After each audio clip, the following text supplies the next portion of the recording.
Espero que usted se encuentre muy bien, estimada audiencia. Gracias por darle play a un episodio más de Relatos de lo Paranormal. Bienvenido, bienvenida. Tenemos mucho de qué hablar. Le pido una disculpa sincera por este ligero retraso que hemos tenido en la publicación de un episodio a la semana. El trabajo nos ha saturado, pero en la medida de lo posible siempre le vamos a compartir estos temas. Esta es la semana del 19 de septiembre, una fecha importante en México, una fecha importante que aquel lejano año de 1985 dejará una historia imborrable, dejará una historia indeleble, debido a la terrible situación del sismo de 1985.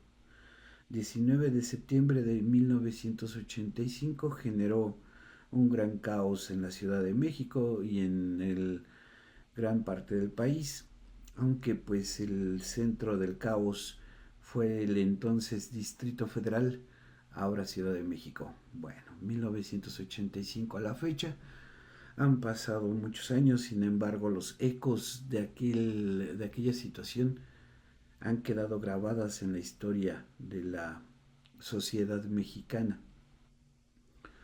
Yo le agradezco a usted que se quede, que nos acompañe, que deje una reacción, que nos ayude a compartir, que deje un comentario. Quizá, probablemente, pueda usted comentar en la caja de texto qué era lo que usted estaba haciendo por ahí en 1985,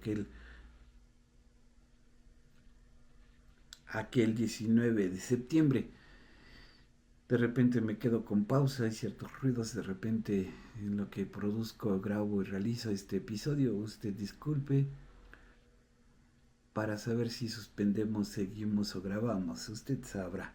Bueno, este es el episodio número 660. Estamos muy contentos, muy felices. Mucha gente no sabe todavía que yo dejé de hacer transmisiones en vivo en Facebook y estamos concentrando nuestra energía en la producción, realización de este podcast. Es para mí mucho más tranquilo realizar esta producción con más calma y todo. Asimismo, para usted lo invito a que nos deje un comentario, que era lo que estaba sucediendo en 1985 con usted. Me encantará leerlo, siempre es importante la opinión de ustedes y los comentarios que dejan. Y también importante esta secuencia. Este ya es el sexto año. Hace 6 años comenzamos con Relatos de lo Paranormal y pues hemos estado de manera muy cerca a dejar el proyecto. Pero mis queridos amigos Ricardo Quijas, Yamilet, Humberto Tortolero y Oscar Tello nutren mucho el programa y me mandan sus colaboraciones y es una situación bastante emotiva saber que ellos que no quieren que decaiga el programa, el proyecto, que se vaya al olvido. Entonces me inspira mucho y seguimos trabajando Relatos de lo Paranormal. Básicamente hacemos el programa por ellos, amigos míos, así es que los aprecio mucho, los quiero mucho y este espacio también es muy peculiar, ¿no? Es un espacio donde compartimos con dignidad, con mucho respeto, todas aquellas situaciones sobrenaturales que nos compartan. Este es el espacio correcto, este es el espacio digno para que usted nos comparta su experiencia paranormal.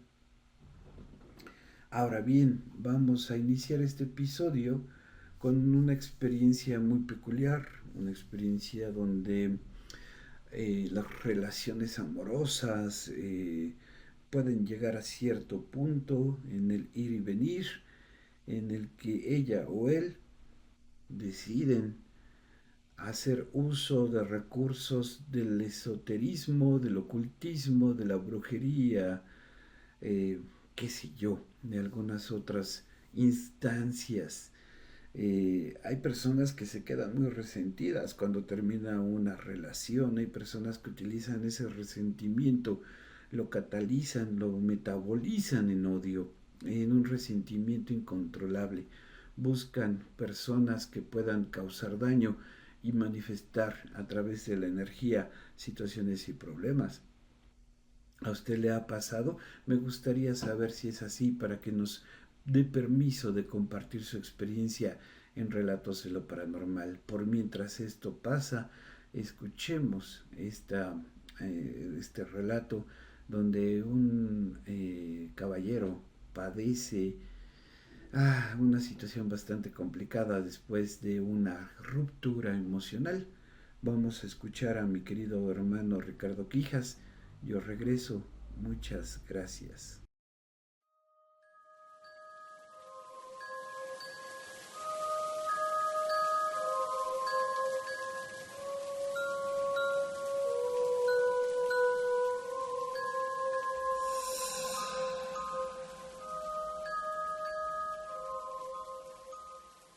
Estás escuchando Relatos de lo paranormal con Arturo Cruz Flores.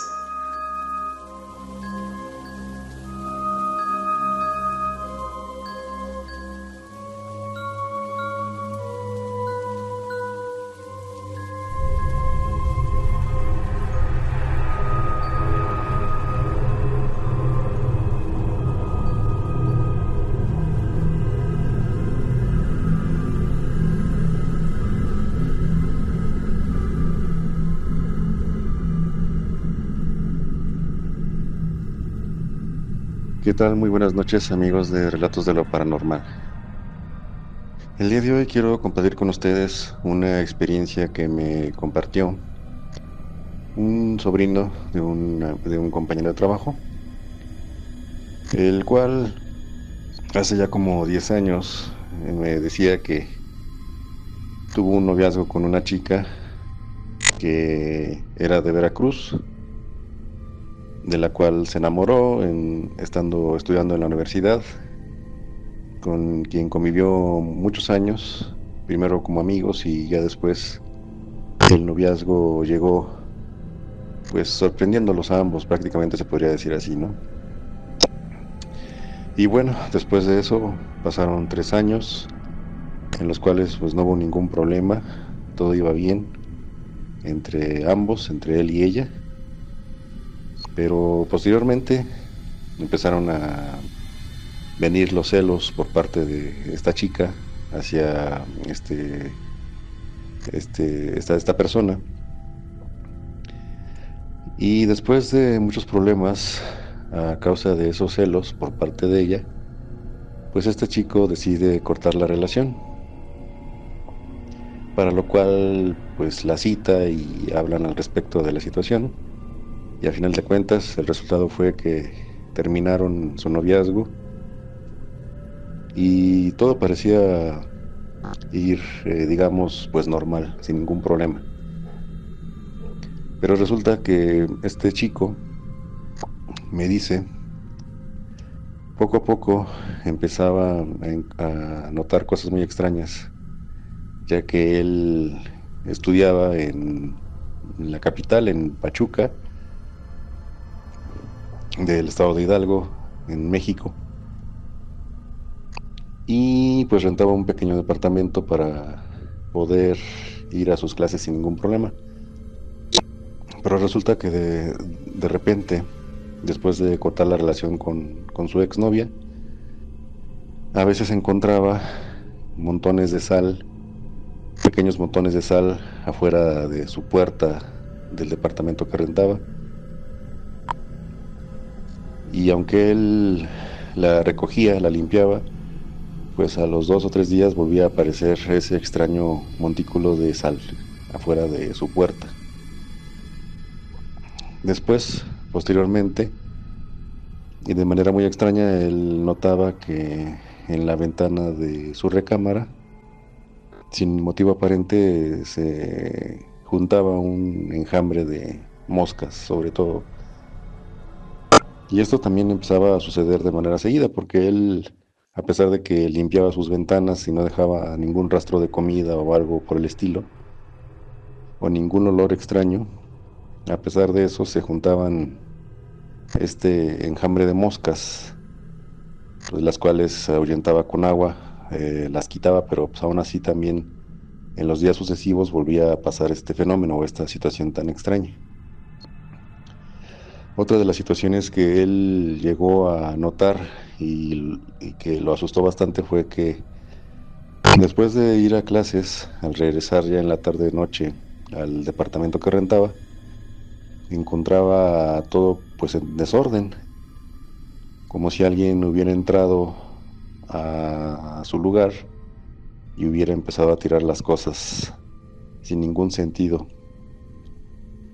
Y esto le pareció tan extraño que tuvo que pedir el apoyo para ver las grabaciones de las videocámaras del lugar donde rentaba, las cuales sí se las compartieron, pero al revisarlas no encontró nada o algo, por ejemplo, alguna evidencia de que alguien entrara a su recámara y tirara las cosas.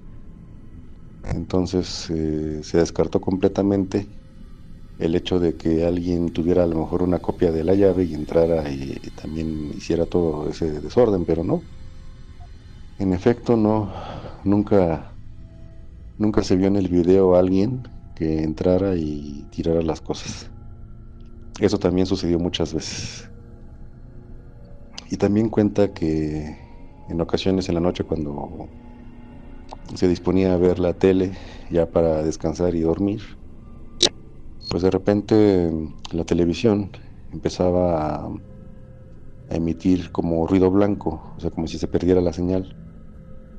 Y justo en esos instantes era cuando escuchaba una especie de grito, una especie de alarido, viniendo justamente de esa señal de televisión que se había perdido. Incluso él dice que empezaba a escuchar como si golpearan de repente el monitor de su televisor desde dentro, aunque suene así como muy raro, muy extraño, pero esos ruidos pues le causaban escalofríos porque pues en esas noches pues él no podía dormir del todo por la preocupación y por el miedo que todo esto le provocaba. Hasta que, bueno, en alguna ocasión, después de todo lo que pasó durante meses,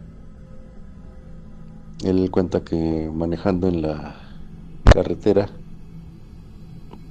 sufrió un accidente de una manera muy extraña porque dice que en este caso él iba manejando de noche hacia el municipio donde él vive, ya digamos que de regreso a su casa para ver a sus papás, para ver a su familia, y de repente vio que del lado donde él iba manejando, del lado del piloto, por afuera, por la ventana, como que se asoma una mano desde arriba, como intentando quitarle la visibilidad.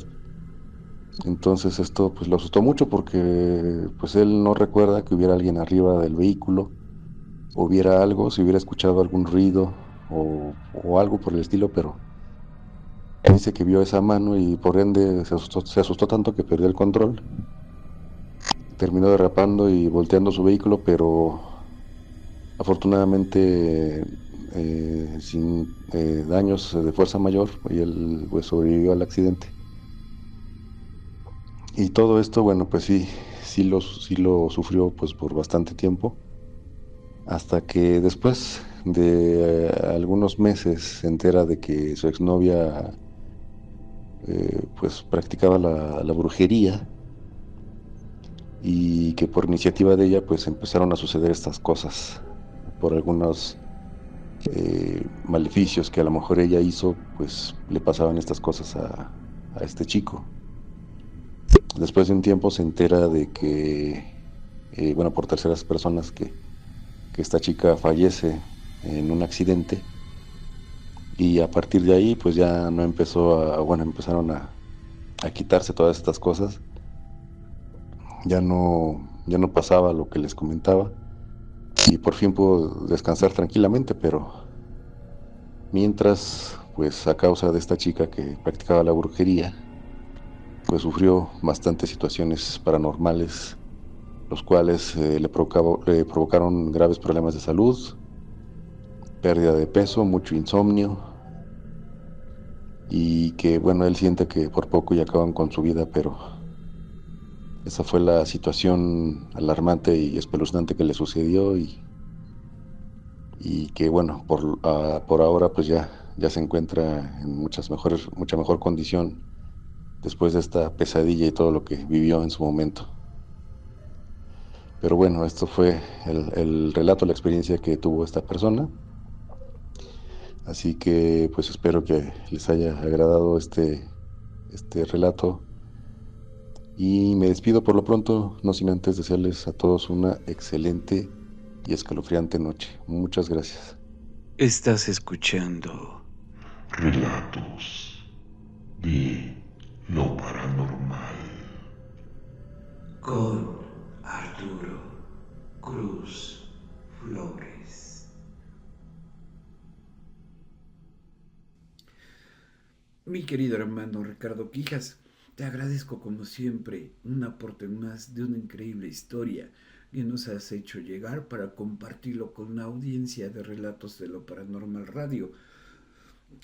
Siempre es muy curioso la manera en cómo se comportan los hombres y mujeres con las cuestiones de la magia.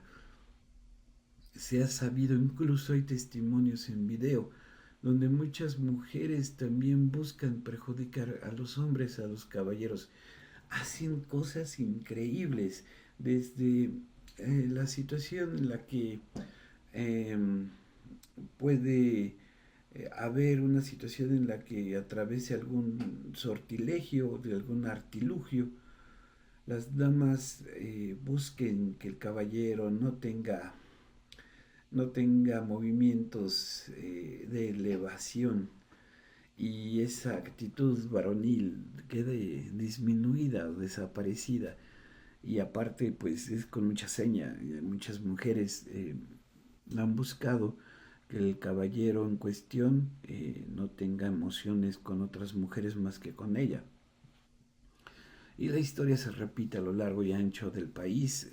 Buscan brujos, brujas que tengan estas habilidades peculiares. El clásico amarre que se conoce, la bebida del toloache, bueno, todas estas cuestiones para poder controlar, dominar y someter a las parejas. No lo haga. La carga del karma es muy pesada, la carga del karma es muy fuerte. Si usted hace daño se le va a regresar.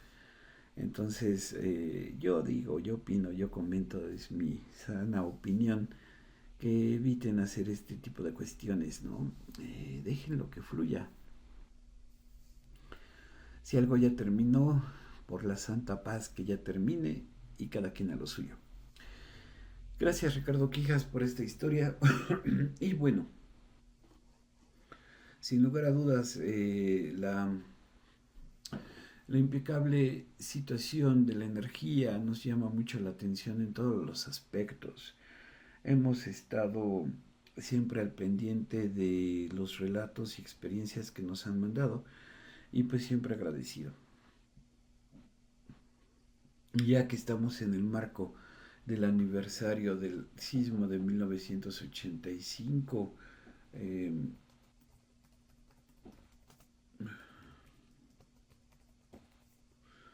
eh, esto fue muy, muy peculiar.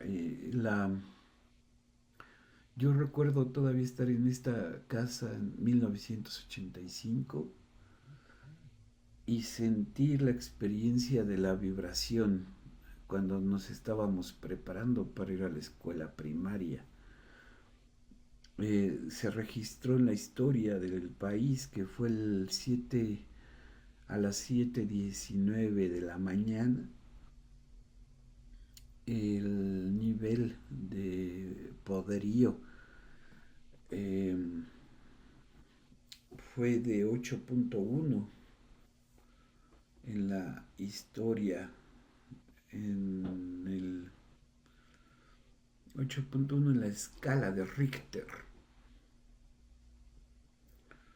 Eh, lo, lo técnico de esta situación, ¿no?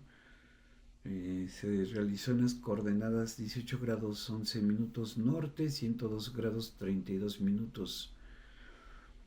El epicentro se localizó en el Océano Pacífico, frente a la costa del estado de Michoacán, muy cerca de Lázaro Cárdenas, del puerto de Lázaro Cárdenas.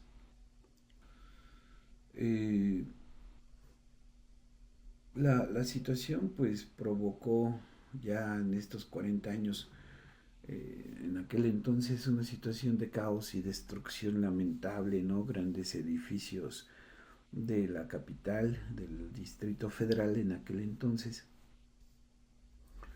fueron completamente destruidos.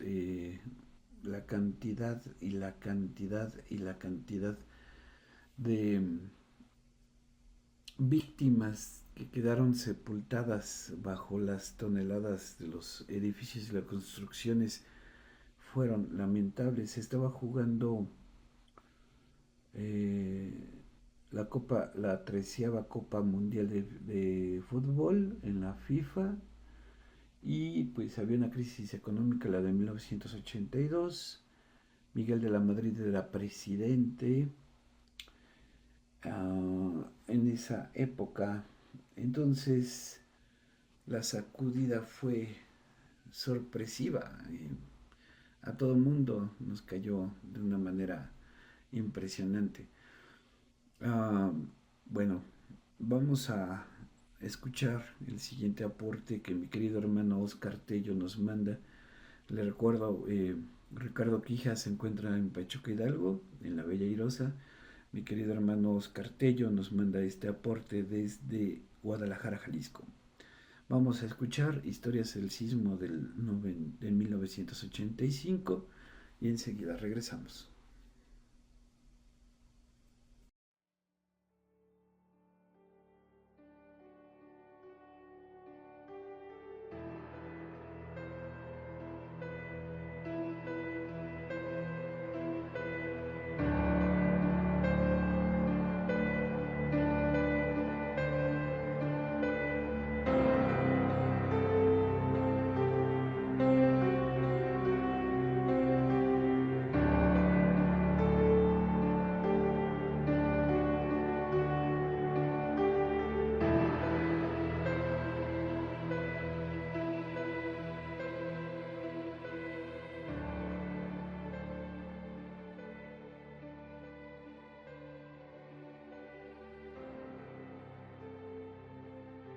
Estás escuchando Relatos de lo paranormal con Arturo Cruz Flores.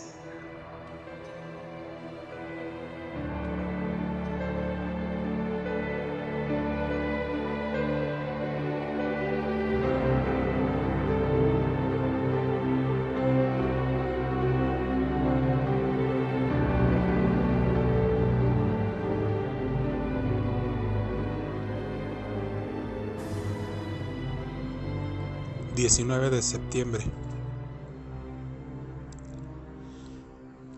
Sin duda, al escuchar esta fecha, para todos los que somos mexicanos, nos pone la piel chinita y se nos vienen recuerdos.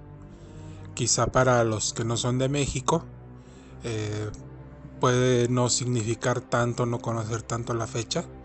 Y pues les comento que el 19 de septiembre de 1985, a las 7:19 de la mañana, ocurrió uno de los terremotos más fuertes que ha sacudido a México y que ocasionó casi la destrucción de más del 60% de la Ciudad de México. Hubo infinidad de muertos, infinidad de desaparecidos, infinidad de edificios colapsados, fábricas, casas. Para cualquiera que es mexicano, el recordar esta fecha sin duda nos abre una herida, ¿verdad?, que aún no cierra, precisamente porque se nos vienen estos recuerdos. Muy buenas lunas, querida familia para Disfuncional. Nuevamente les saluda a su amigo Oscar Tello desde la hermosa Perla Tapatía, Guadalajara, Jalisco, México. Y pues en esta ocasión traigo una entrega, precisamente se acerca esta fecha que pues a veces la queremos tomar con cierto humor los mexicanos, pero es un humor nervioso, ¿verdad? Hacemos memes, hacemos bromas, hacemos muchas cosas como para aligerar ese temor que indudablemente sentimos cuando se acerca esa fecha. Y pues es contradictorio porque días antes, que es la noche del 15 de septiembre, como sabrán y los que no son de México les comentamos que pues es el inicio de la independencia de México. Entonces ese es el aniversario de cuando inició, ¿verdad?, esta independencia de nuestro país, del yugo español.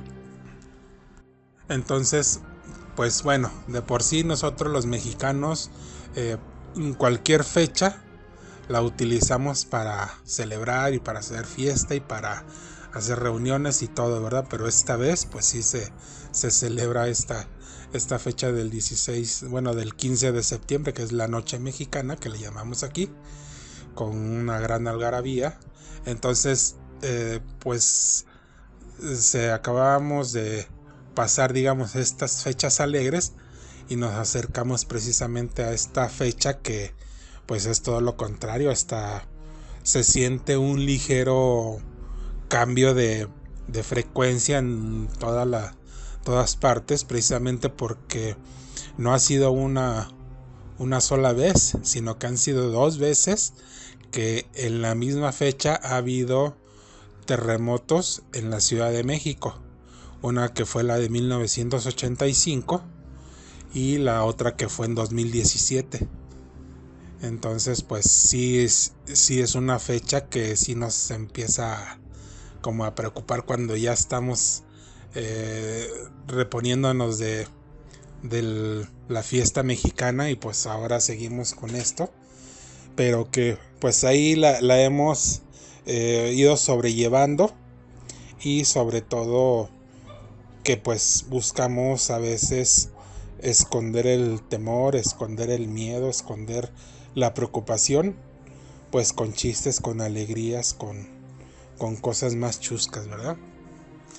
Y pues como les decía, de esta fecha 19 de septiembre de 1985 pues fue el terremoto que sacudió la Ciudad de México. Para los que no son de México les comento que la Ciudad de México está construida sobre un lago. Antes cuando llegaron los aztecas, ¿verdad?, ahí a fundar Teotihuacán, y pues andaban buscando precisamente esta leyenda. Bueno, no la leyenda, sino más bien la profecía de el águila devorando a una serpiente sobre un nopal. Entonces era el que andaban buscando el sitio de Aztlán, precisamente para ahí fundar una ciudad. Y pues fue donde la encontraron precisamente en medio del lago de Texcoco. Fue cuando encontraron estas señales, y ahí fue donde se construyó este gran imperio, y que después dio paso a la Ciudad de México, ¿verdad? Y pues entonces ya con el crecimiento desmedido, el mal uso que se le da al agua y todo eso, pues se han sobreexplotado los mantos acuíferos que están bajo la ciudad, y pues prácticamente estamos, o bueno, yo ya no vivo ahí, pero prácticamente la ciudad está sobre un queso gruyere, ¿verdad? Porque por abajo son puros hoyos, cavernas, y pues obviamente es un suelo inestable, y pues por eso parte de la tragedia que ocurrió en el 85 se debió precisamente a esta a este tipo de tipografía que hay ahí en la Ciudad de México, que pues obviamente es hueco por abajo, ¿verdad? Y que pues con las lluvias y las pocas lluvias que hay, o cuando hay muchas, pues ya tanto el haber construido de manera desmedida la ciudad, pues obviamente ya no hay lugares donde se vuelva a regresar el agua al subsuelo. Entonces pues ya quedan esos huecos que con el tiempo se han ido debilitando, y pues cuando ocurren ese tipo de sucesos obviamente colapsan, y pues es lo que ha hecho todo pues esta destrucción, ¿verdad? Pero déjenme les comento que no ha sido el terremoto más fuerte que sucedió en la Ciudad de México. Bueno, más bien en México.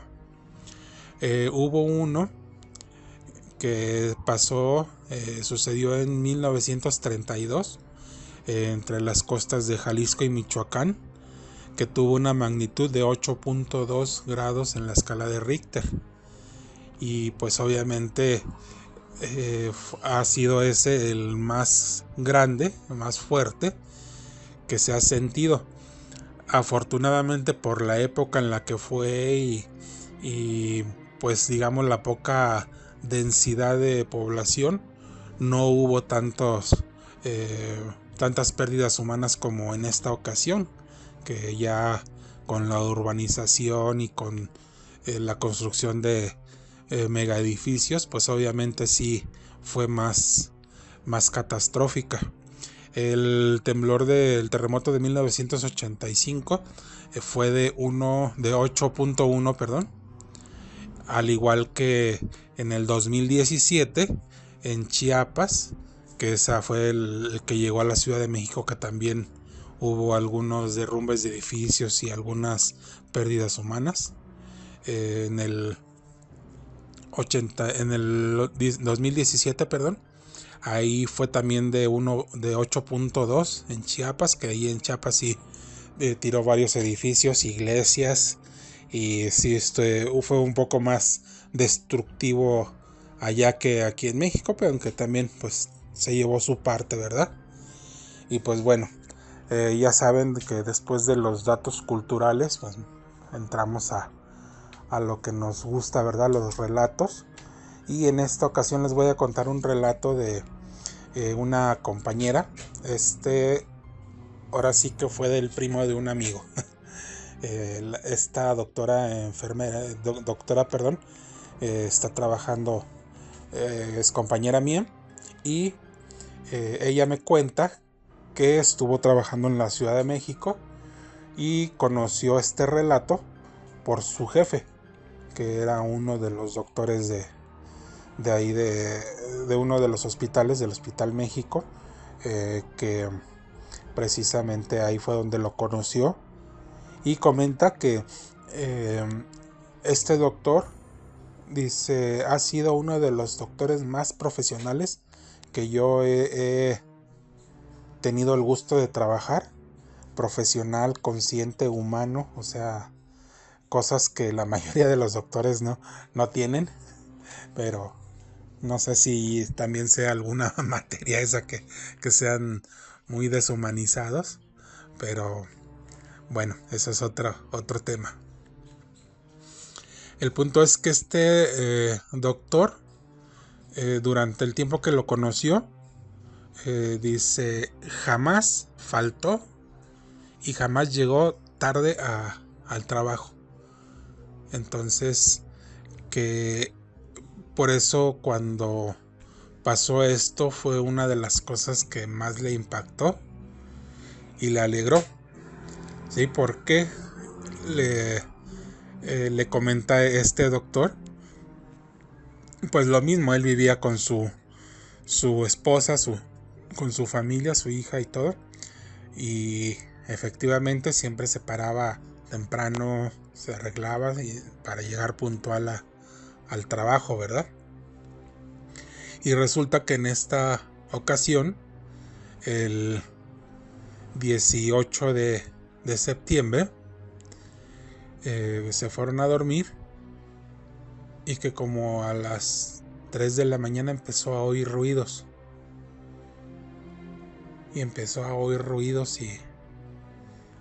Y pues él despertó, no vio nada, se puso un poco inquieto, pero pues quería quedarse dormido, no podía. Otra vez volvió a escuchar los ruidos, se volvió a despertar y pues no, ¿verdad? Entonces estaba así entre que se dormía y no se dormía y finalmente dice que en una de esas despertó y vio a una enfermera parada ahí al lado de su cama, que le quería decir algo pero que no le escuchaba a él. Y pues el doctor dijo, obviamente como hombre de ciencia, estoy soñando.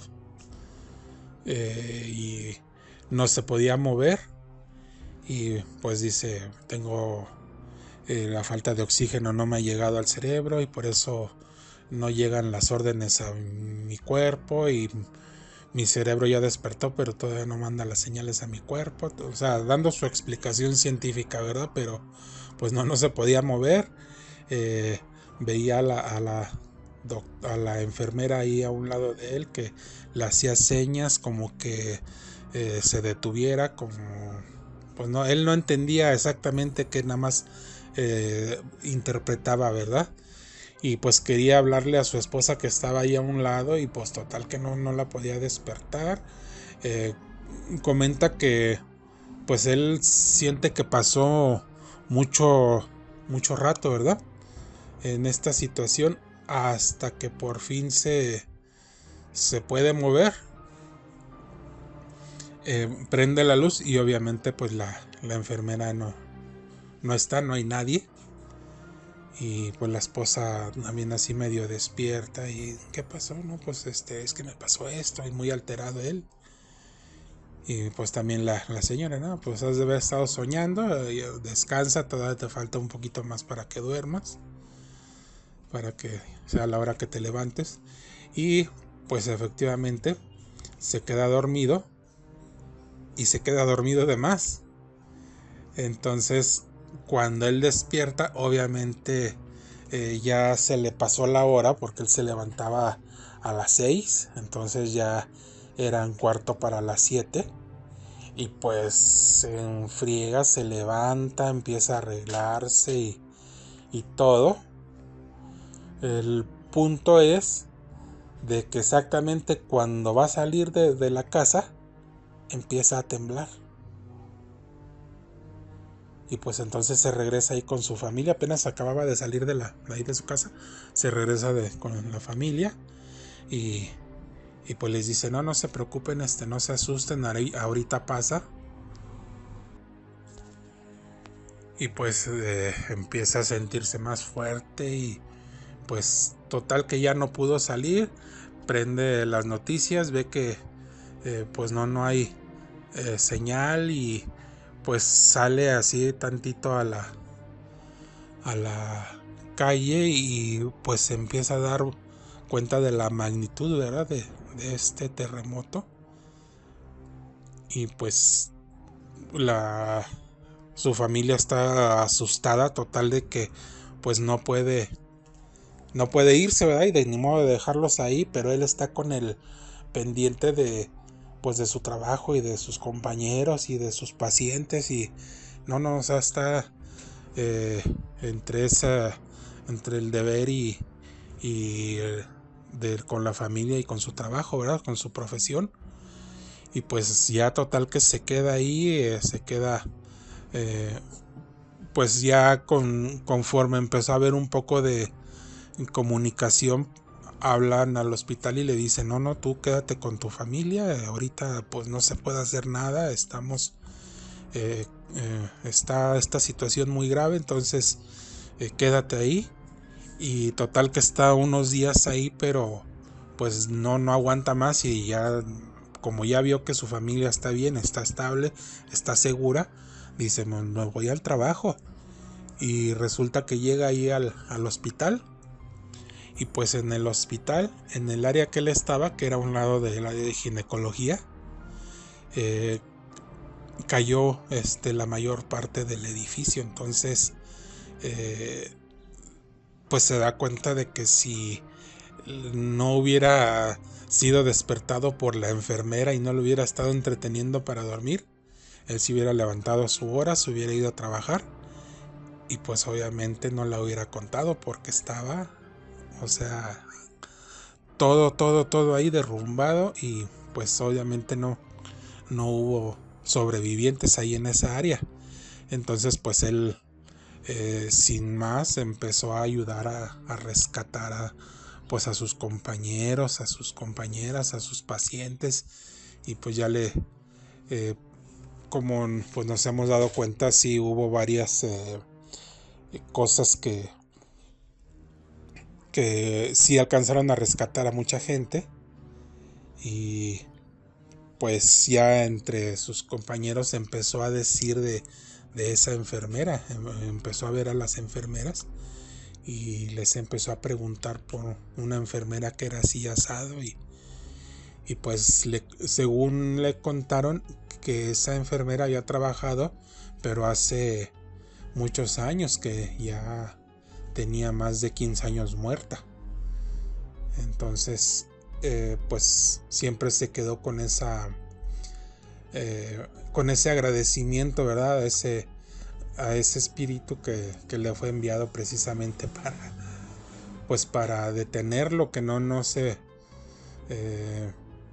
que no se fuera a su hora, sino que tuviera ese retraso que fue el que le salvó la vida.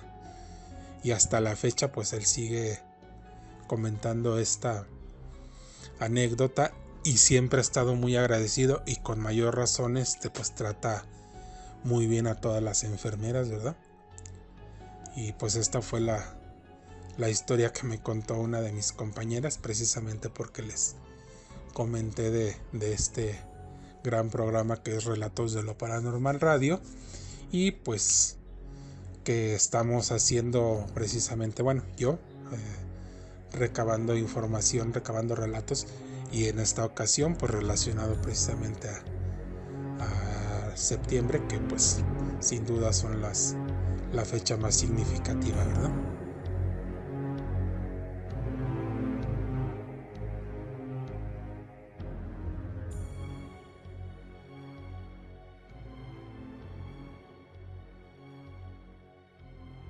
Estás escuchando Relatos de lo paranormal. con Arturo Cruz Flores.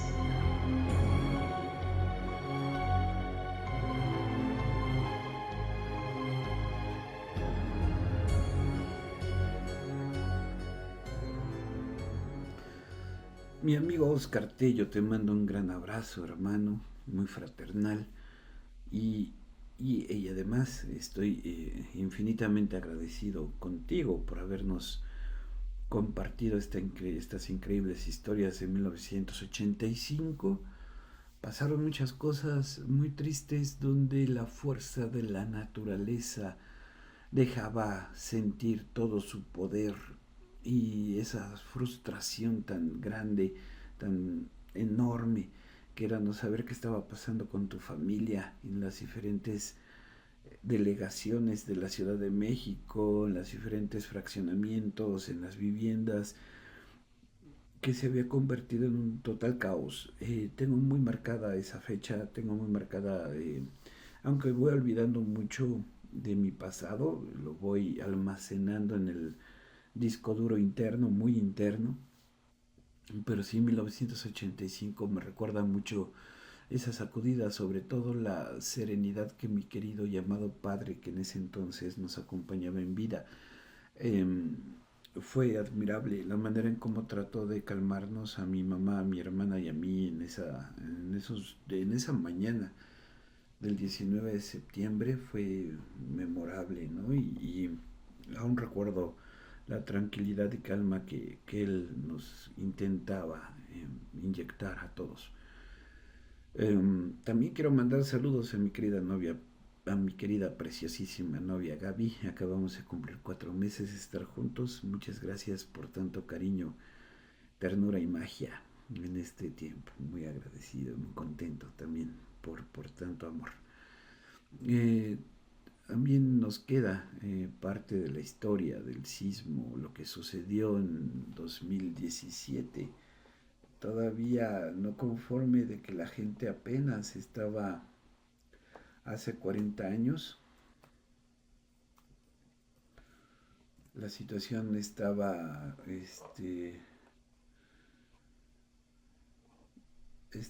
pues las heridas de los millones de personas que fallecieron en el 85, apenas las personas estaban tratando de salir adelante con la situación, la nueva reestructuración de su familia. Es que aquí también hay una situación bien fuerte. Es muy distinto cuando la gente muere de manera natural, y también es muy distinto cuando muchas personas mueren en una catástrofe nacional, sí. Una catástrofe como los tsunamis en estas naciones que están cerca de la costa, estos terremotos gigantescos en la India, en fin, situaciones naturales que afectan tanto y hay tantas muertes. Y no es natural la muerte, se genera pues con un sentido obligado, ¿no? Entonces de ahí vienen muchas complicaciones energéticas. Y hubieron, vaya que historias de fantasmas. El 19 de septiembre, pero del 2017, si usted estaba lejos de México, le recuerdo que también hubo un temblor tan fuerte como el del 85, pero casi, porque si el del 85 fue de 8.1 en la escala de Richter, este del 2017 fue de 7.1, y también hubo mucho movimiento en los edificios, algunas estructuras se desplomaron y la historia quedó marcada ahí. Ahí todavía hay registros fotográficos de estas cuestiones.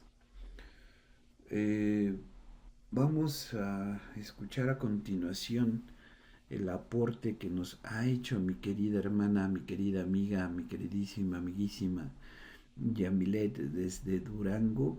Una historia peculiar, fantasmas, apariciones, en fin, vamos a escuchar lo que Yamilet nos tiene para este episodio de Relatos de lo Paranormal. Muchas gracias.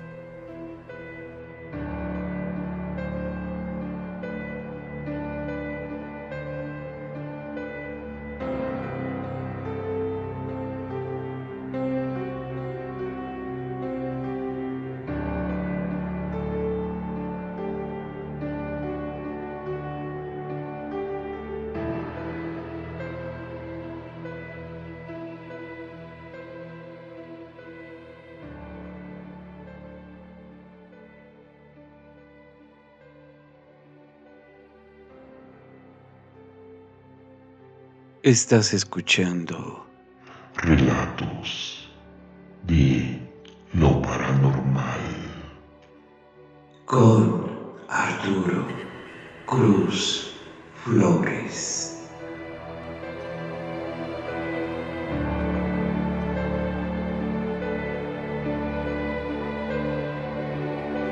Muy buenas noches, querida familia paradisfuncional, en especial a nuestro querido padre conductor don Arturo Cruz Flores. Nuevamente noche de martes, y como es costumbre les traigo otra leyenda de Durango, esta titulada La Cueva del Tepozán, leyenda escrita por el profesor Everardo Gamiz, y cuenta así. Hace unos cuantos meses que un asunto despertó positivo interés entre los habitantes de las haciendas de San Pedro Mártir, San Juan Bautista, Corrales, la estación de Poanas y los rancheros de Zamora y Martín Pérez. En el cerrito de este último nombre fue descubierta la legendaria cueva de Tepozán. A la entrada de la caverna, que permanecía ignorada, se encuentra un antiquísimo tepozán por el que le han dado su nombre. Por tradición se sabía que en el cerrito a que nos referimos existía esa cueva, pero se ignoraba su localización, siendo descubierta su entrada de una manera accidental. Gente de los lugares mencionados estuvieron acudiendo al mencionado cerro, entregándose a la tarea de desenterrar la entrada y descubriendo al fin una espaciosa galería de forma un tanto regular, en cuyos muros y techos se encuentran abundantes sustancias semejantes al abesto. Tierra que al ser prensada entre los dedos deja adherido un polvo semejante al polvo de plata. Me han contado que el piso de la caverna constituido por canteras se encuentra en medio de una pieza cuadrada inducida allí y pegada con mezcla, y que en cada uno de los muros laterales se advierten a manera de puertas tapadas con piedra y mezcla. ¿Por qué no satisfacieron su curiosidad acerca de lo que puede encontrar tras aquellas puertas cegadas y bajo las piedras incrustadas en el piso? ¿Quién sabe? Alguien me ha dicho que impera allí un ambiente de misterio, que se escuchan allí ruidos y voces sobrenaturales que causan pavor, impidiendo continuar la obra. Bien vale la pena investigar cuando haya desierto sobre el particular. En torno de este asunto circular las vulgares e imprescindibles consejas se dice que la caverna está custodiada por un raro y monstruo animal, parecida a una gruesa serpiente, que su piel es brillante, atornasolada y de muchos colores, que al reflejar la luz del sol deslumbra la vista. Se dice también que el que se acerca hace tiempo a aquel lugar, inocente de la existencia de dicha caverna, aquel animal le lamía los pies y las manos, con lo cual confería magnos poderes, consistentes en obtener lo que el individuo necesitara, con solo pensarlo y colocar las manos en algún objeto. Por ejemplo, si el individuo que había sido lamido por el animal deseaba un caballo, no tenía que hacer otra cosa que buscar una osamenta, coger en sus manos una vértebra y allí está el caballo, manso, ensillado y listo para montarse. Si deseaba llevar un ganado a su casa, cogía algunas vértebras, las restregaba en sus manos, pensando que se convertirían en vacas, y lo lograba. Si quería dinero, les bastaba tallar las piedras que se convertirían en relucientes pesos. Todo lo podía la virtud mágica que aquel animal confería. Pero si alguien se acercaba a aquel lugar, pretendía llegar a la caverna en cuyo interior se vislumbraban enormes montes de oro. Aquel monstruo clavaba en el intruso su magnética mirada y lo dejaba encontrado convertido en roca. Y algunos de mis narradores concretan casos en que tal o cual individuo que había llevado a cabo la aventura no había vuelto jamás. Otros me han comunicado sus presunciones de que la cueva del Tepoztlán contenga grandes tesoros, pues que antiguamente pasaban muy cerca de las diligencias que conducían barras de plata y dinero acuñado, las cuales eran asaltadas por los bandidos a inmediaciones de la estación Poanas, en un lugar llamado Los Ahorcados, debido a que los ladrones colgaban a los individuos que conducían y custodiaban las diligencias, huyendo enseguida con dirección al cerro de Martín Pérez. Y bueno, querida familia paradisfuncional, esta fue mi aportación de este día. Espero les haya gustado, que sigan pasando una excelente noche. Besos, abrazos a todos. Bye.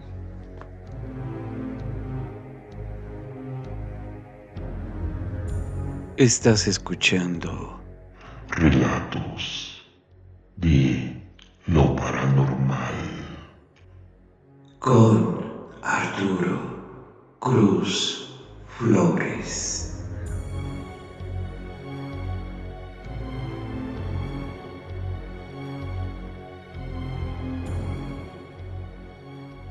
Gracias a Yamilet por el relato, la leyenda que nos ha enviado. Muy agradecido siempre. Este programa se integra por estas participaciones y colaboraciones de mis queridos amigos Yamilet, Humberto Tortolero y desde luego mi querido hermano Ricardo Quijas y Oscar Tello, siempre agradecido con todos ustedes por los aportes que mandan. Gracias a ustedes este espacio sigue vivo. También en este orden de ideas vamos al siguiente relato que nos manda desde Guadalajara mi querido hermano Humberto Tortolero. Te mando un abrazo a ti y a tu familia, a tu querida esposa. Espero que estén muy bien todos y enseguida regresamos.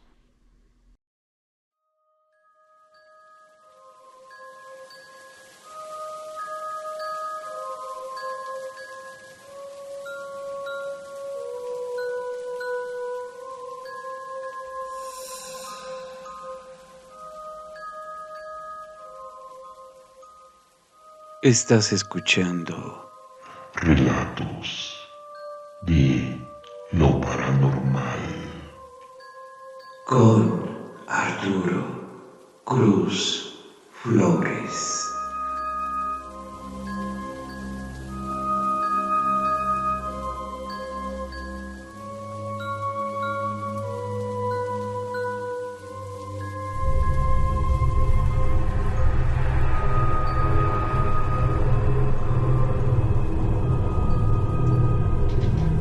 ¿Qué tal, querida familia Paradisfuncional? Les saluda a su amigo y hermano Humberto Tortolero desde la hermosa Perla Tapatía, Guadalajara, en el estado de Jalisco. Una noche más para compartir con ustedes otra leyenda. En esta ocasión les comparto una que se llama La aparición del maíz liso. Y bueno, como siempre agradezco la amable invitación de nuestro querido amigo y hermano Arturo Cruz para participar en este bonito programa que es Relatos de lo Paranormal.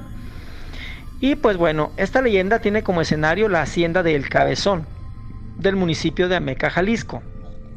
Esta finca agrícola, como se ha dicho en el renglón relativo a las haciendas del Valle de Ameca, fue la sede o centro del vasto latifundio de los señores Cañedo.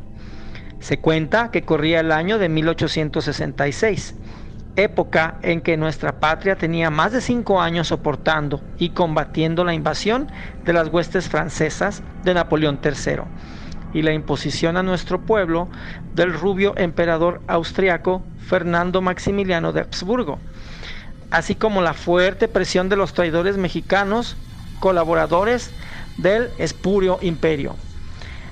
A unos y a otros combatían sin descanso los patriotas republicanos, a cuyo frente estaba el licenciado don Benito Juárez García.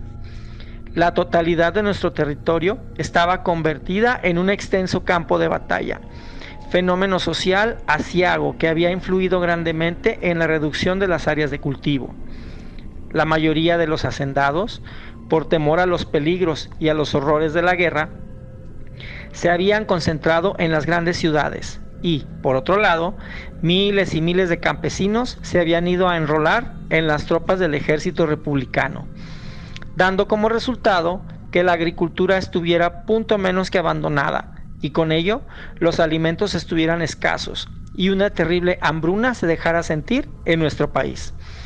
A la sazón, la hacienda de El Cabezón, con sus filiales, las fincas de Buenavista, La Vega, El Agua Caliente, El Abra, La Calera, San Antonio, Matute, Labor de los Medina, Los Amiales, La Esperanza, Santa María de Huerta, Jayamitla y Quila, juntas, todas ellas sumaban una superficie superior a las 30,000 hectáreas de tierra de primerísima calidad. Este latifundio solo fue superado por el del español don Luis de Ahumada, ya que llegó a ser dueño de casi todo el Valle de Ameca, cuya superficie alcanza 85,156 hectáreas. La mencionada hacienda de El Cabezón, a mediados del siglo XIX, era propiedad del filántropo y humanitario don José Ignacio Eustaquio Cañedo y Valdivielso, hombre emprendedor y progresista que a base de trabajo y tenaz dedicación en la administración y explotación de sus haciendas, las hizo florecer en los renglones agrícola y ganadero, con cuyos productos se satisfacían las necesidades de algunas poblaciones del país y de nuestro estado, principalmente la ciudad de Guadalajara. En esta última, don José Ignacio Cañedo mandaba vender el maíz y el frijol a la gente de escasos recursos económicos a precios muy bajos, rasgo generoso y humanitario que fue mal visto por los comerciantes sin escrúpulos, dueños del mercado negro de la urbe Tapatía y verdaderos hambreadores del pueblo. Sin embargo, Cañedo beneficiaba a la pobrería manteniendo los precios bajos. Se asegura que en cierta ocasión fue tanta la demanda de maíz y frijol de los distintos pueblos que las trojes de las haciendas de Cañedo quedaron enteramente vacías. En eso se presentó ante don José Ignacio Cañedo una simpática viejecita, suplicándole le vendiera un poco de maíz para ponerse un nixtamal. El hacendado se quedó mirando fijamente a su interlocutora y pronto pudo convencerse de que aquella anciana no era vecina de su hacienda.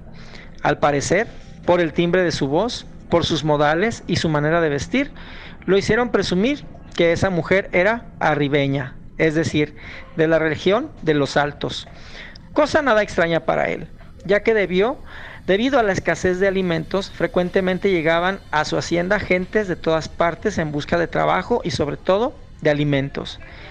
Amablemente, don José Ignacio le informó a la viejecita que el maíz de sus trojes se había agotado, que de tenerlo, con todo gusto se lo vendería. Ella se quedó pensativa por unos momentos y sin desanimarse le pidió que al menos le permitiera entrar a las trojes a hurgar en los agujeros de los ratones o en las junturas de los desnudos adobes del granero, a ver si lograba reunir un poco de maíz.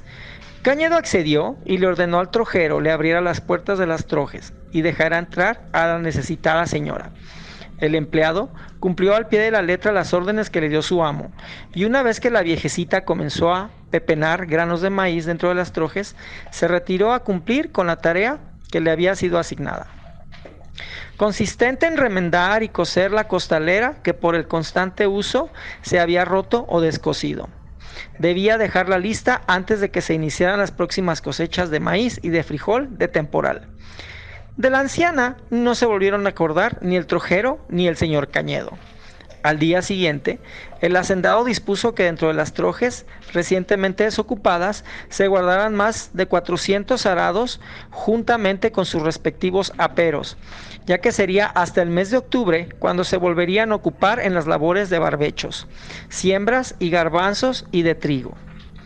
Al querer el trojero abrir la puerta de la troje, donde precisamente había dejado a la viejecita pepenando granos de maíz, al operar la llave dentro de la chapa, el pestillo fácilmente cedió, pero la puerta fue imposible de abrir, a pesar de los esfuerzos de él y de otros peones que acudieron en su ayuda.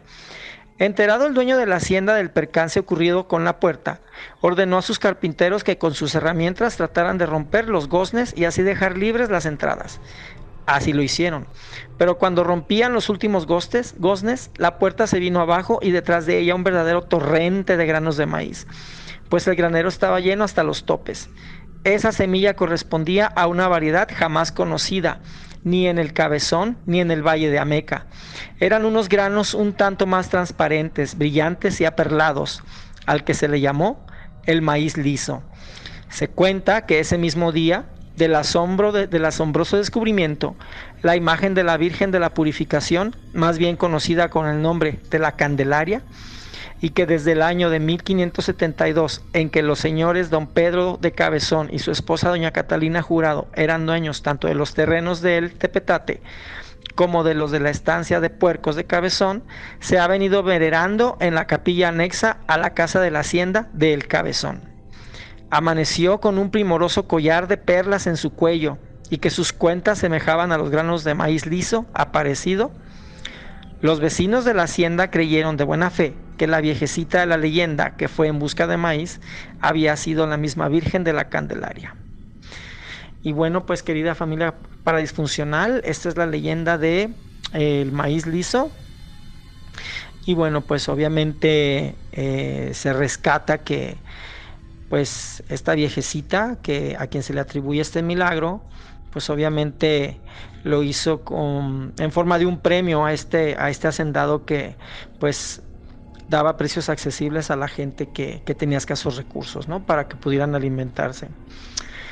Y bueno, querida familia paradisfuncional, pues nuevamente agradeciendo el favor de su atención, les dejo esta noche, espero que la leyenda haya sido de su agrado y los dejo en compañía de nuestro querido amigo y hermano Arturo Cruz Flores. Me despido de ustedes agradeciendo el favor de su atención y nos vemos la siguiente.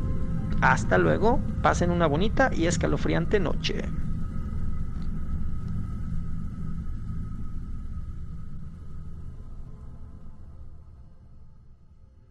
Estás escuchando Relatos de lo paranormal. Oiga, ¿por qué situación? Imagínese usted que este tipo de espectros femeninos, ay, hasta me dio escalofrío, se hagan presentes en ciertas circunstancias, en ciertas cuestiones. Híjole, sí nos deja muchas dudas, ¿no? Dicen que lo mitológico es la base de la realidad y probablemente sea así, ¿no? Aún desconocemos muchas cosas de este extraño mundo y desconocemos muchas situaciones de este extraño mundo.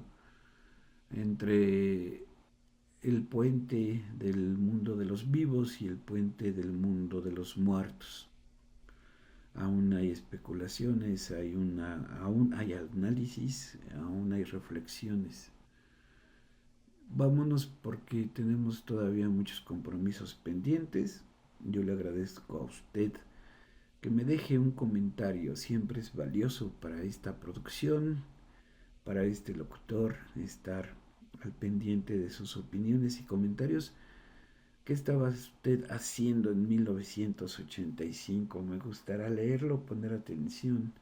Si usted quiere, gusta y me ordena que comparta, usted le agradezco. Nos vemos pronto. Este es el episodio 660 de Relatos de lo Paranormal y nos veremos en el episodio 661.